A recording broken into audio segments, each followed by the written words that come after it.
lead up to round 3, we changed brake master cylinders again and made some spring changes and sway bar changes again to try and have the car pull up more consistently, give it greater brake pedal, and as well the sway bar changes came about from a friend in Queensland who were able to borrow some bars from to try and have the car remain a little bit more flat, so we went stiffer in the bars.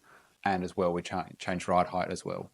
So Friday practice was really important because we'd made a lot of changes in the lead up to try and have the car be a faster car over the course of the race. Friday weather was exceptional. Lovely Sydney winter, 20 degrees, sunny, fantastic. Set the car up to be dry, and then it rained so hard overnight.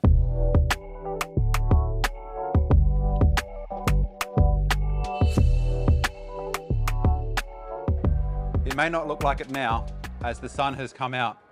However, from midnight last night until about 11 o'clock this morning, it absolutely chucked it down in Sydney, which meant all of our plans from yesterday for Friday practice running around in the dry in a brand new set of tyres were thrown out the window before qualifying. We've made a few changes, got the car ready, and I went out for the first time ever driving the car in the rain.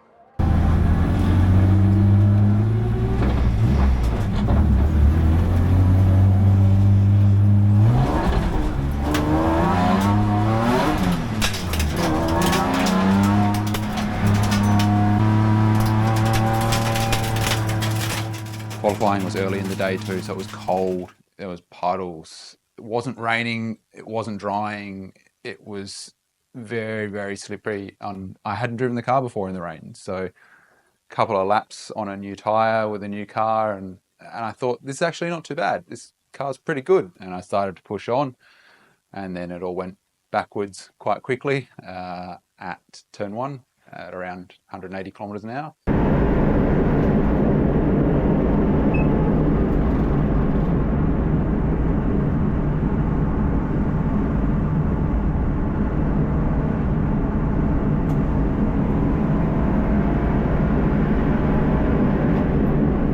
So I managed to back my way through the gravel trap, and I thought, I'm going to get away with this because I've managed to make it out the other side. I didn't hit any walls, and I grabbed first gear, and I thought I'll drive the car out over there away from the hill, and started to slowly creep my way across the very, very wet, boggy grass, and heard a bang, and then I had no drive. And I thought, that's particularly strange to break something in the wet grass, but I managed it. And turns out that I'd pulled the drive shaft out of the diff centre. Once we got the car back to the pits, the car went up in the air. The boys jumped under it to have a look to see what I had broken. After we established that it was a reasonably simple fix, a couple of the crew went back to BM's in Hornsby as they had some spare parts. I scuttled off to Repco to buy a lot of rags and a lot of cleaning products and more diff oil. Get back to the track, I'm under the car flushing as much of the mud out of the diff as I can. The boys chuck a new CV, new drive, get the drive shaft back in, circlips, new diff oil, car goes back on the ground, I jump in it, get all my gear together as they call us out of the dummy grid, and we fluked our way back out onto the grid for race 1, where we start 13th. Ridiculously good effort from the boys.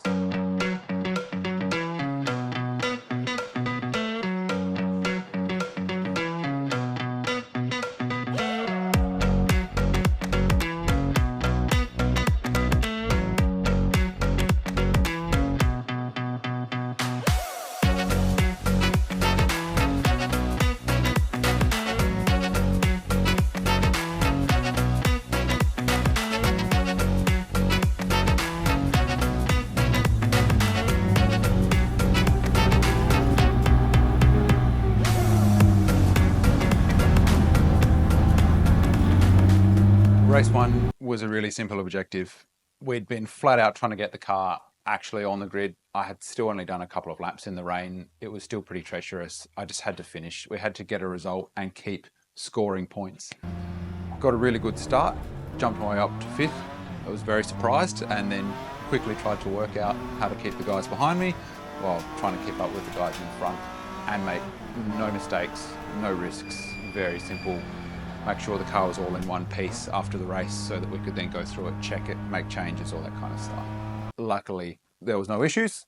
Finished the race in 6th and scored a bunch of points. So race one's finished, we turn our attention to race two. The weather's getting a little bit better, it looks like it's drying up, we're watching the races before and we're watching the weather apps.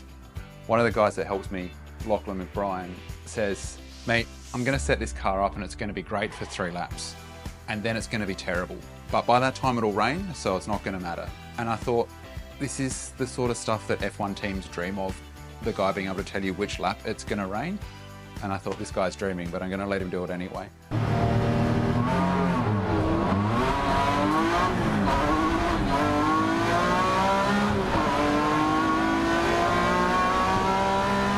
Sure enough, the race starts and I go from 6th to 2nd straight away, and I'm hounding the guy for the race lead in his Evo, who is multiple state champion, and we absolutely gap the cars back to 3rd. It's 10 seconds by the end of the 3rd lap, and I'm there going, this is the fastest, best car I've driven ever.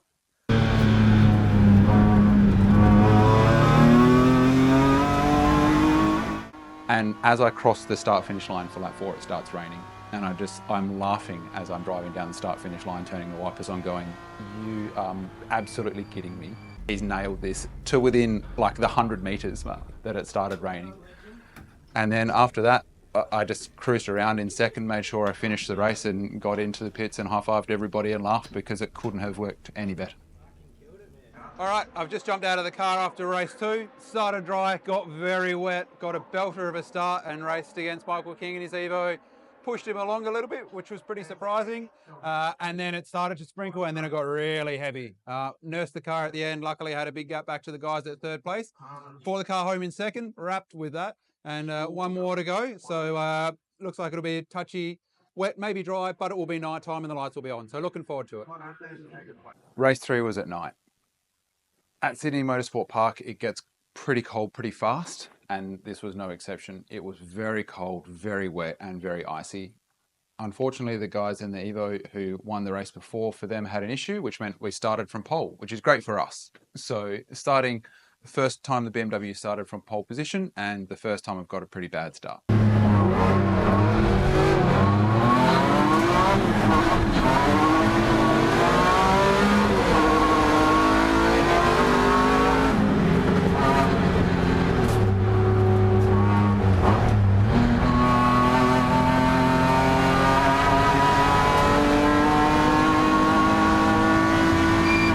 Managed to get sort of boxed in between a couple of cars through turn 1 and 2, and didn't really have anywhere to go, and ended up dropping back to 5th by the time we all sorted each other out. We'd had a pretty good weekend, so I didn't really want to make too many mistakes. Trundled around watching the leaders and thought, this is okay. I'm going to watch and see if they have a moment, or they drop it, or anything for a few laps, and just sort of sort ourselves out. Had a couple of little battles, but it was all pretty safe.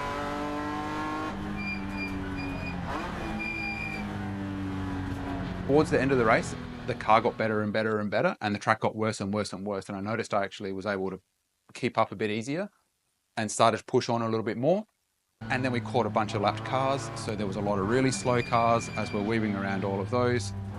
Made a move on and another competitor going into the last couple of corners. That managed to stick just and ended up coming 3rd for the over 2-litre class in that race, which ended up meaning that we were 3rd for the weekend for the over 2-litre class, which was great. So the championship lead is still ours. In fact, it's got bigger. So the over 2-litre class is great. We're leading that in front of Tim Robson in his Civic and Stephen Engel in his Mitsubishi Evo, who was last year's New South Wales champion.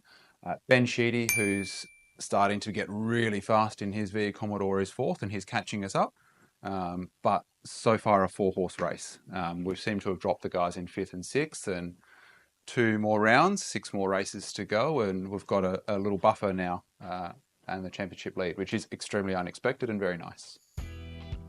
Heading into round 4, I'm starting to understand the car. I'm starting to feel more confident in the car. I've done all the first things that you do with new cars. I've scratched it, I've spun it, I've driven it in the rain, I've made some changes, I know what's working, I know what's not, and I'm starting to get a bit of confidence in how the car behaves and the reliability of the car. I'm feeling like we're actually moving forward, and with the more changes that we're going to make to the car, I think it'll get faster and more competitive again. Obviously, it takes a team of people to help you go motor racing, individuals and businesses. I have to thank JLM and the guys at GCG for all of their support. It's immensely appreciated, as well as BM's, Club Racer, Armour Motorsport and Oxytech. Without those guys, I can't do what I do, and it's hugely appreciated. And then there's obviously a few personals, Lachlan McBride, who helps out a lot on the car, and my wife Linda, who lets me go and do everything. Late nights in the shed, weekends away racing is amazing. Thank you so much.